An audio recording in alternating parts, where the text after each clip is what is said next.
Devenue le symbole de la domination des colons européens et de l'oppression envers les peuples amérindiens, elle est surtout connue du grand public pour être l'héroïne d'un célèbre dessin animé pas vraiment fidèle à la réalité. Alors salut à tous, c'est Jolly Roger et aujourd'hui je vais vous raconter la véritable histoire de la jeune Pocahontas. Pocahontas naît probablement en 1595 à Wero-Wokomoko, dans l'actuelle Virginie, sur la côte est des États-Unis. De son vrai nom Matoaka, elle se révèle être une petite fille rusée et très intelligente. Des traits de caractère qui lui vaudront son surnom de Pocahontas, signifiant la jeune fille espiègle et effrontée. Fille préférée du chef des Powhatans, une grosse confédération de tribus amérindiennes, elle est très respectée par ses pairs et elle est même traitée comme une véritable princesse. Le destin de Pocahontas bascule finalement en 1607, alors qu'elle n'a que 12 ans, quand des colons britanniques débarquent par centaines sur ses terres. L'expédition du Nouveau Monde est menée par le capitaine Newport, et parmi le groupe se trouve un certain John Smith, un jeune soldat impétueux de 26 ans. Après quelques contacts rudimentaires avec les Indiens, les Anglais commencent à s'installer et à construire une petite cité sur des terres marécageuses. Un matin, alors qu'il patrouillait seul, John Smith est capturé par des guerriers Powhatans et il est transporté de tribu en tribu pour y être étudié. Finalement, il est amené devant le chef Powhatan et après de longues heures de délibération, celui-ci décide de son sort. Selon ses écrits, John Smith aurait été condamné à mort par les Indiens, mais Pocahontas aurait alors supplié son père de lui laisser la vie sauve. John Smith est aussitôt relâché et les relations entre les colons anglais et les natifs américains s'améliorent grandement pendant quelques mois.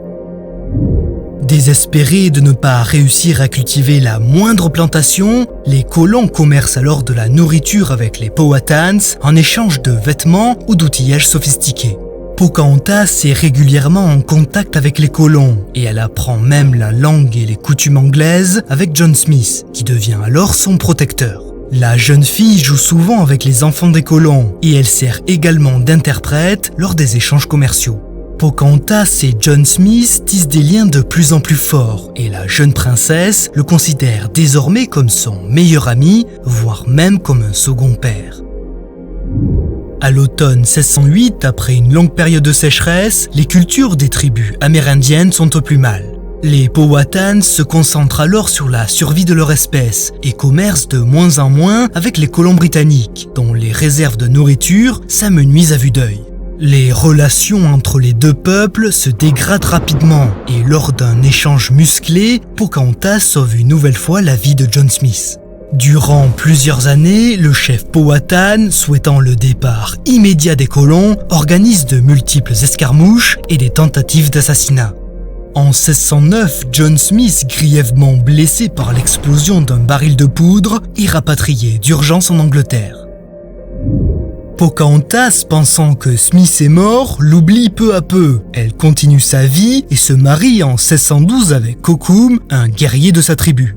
Mais sa vie rebascule en 1613 quand elle est kidnappée par deux colons anglais qui prévoient de l'utiliser comme monnaie d'échange avec son père. Les ravisseurs réclament du maïs aux Powhatans, mais le père de Pocahontas ne cède pas et la jeune fille reste alors prisonnière des Britanniques.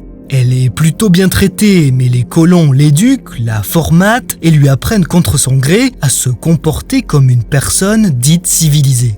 La jeune fille est finalement obligée de se convertir au christianisme et à se faire baptiser, et doit forcément changer de nom. Pocahontas devient alors Rebecca. En 1614, John Rolfe, un riche planteur de tabac, tombe fou amoureux d'elle, et la jeune fille est contrainte de l'épouser dans la foulée. De cette union largement controversée, naît en 1615 leur fils Thomas Rolfe. En 1616, alors qu'elle a 20 ans, la fraîchement renommée Rebecca et une dizaine d'autres Amérindiens sont amenés en Angleterre pour être présentés à la cour. La jeune fille est alors reçue par le roi à Londres et elle est exhibée par les colons anglais devant des familles nobles, comme une sauvage qu'ils auraient réussi à civiliser.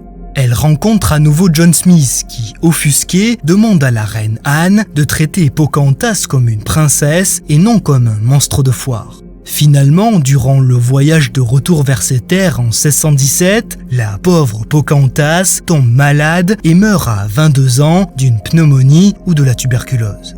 Avant de retourner en Virginie, John Rolfe l'enterre au cimetière de Gravesend en Angleterre, où Pocahontas, la jeune princesse espiègle, y repose encore aujourd'hui.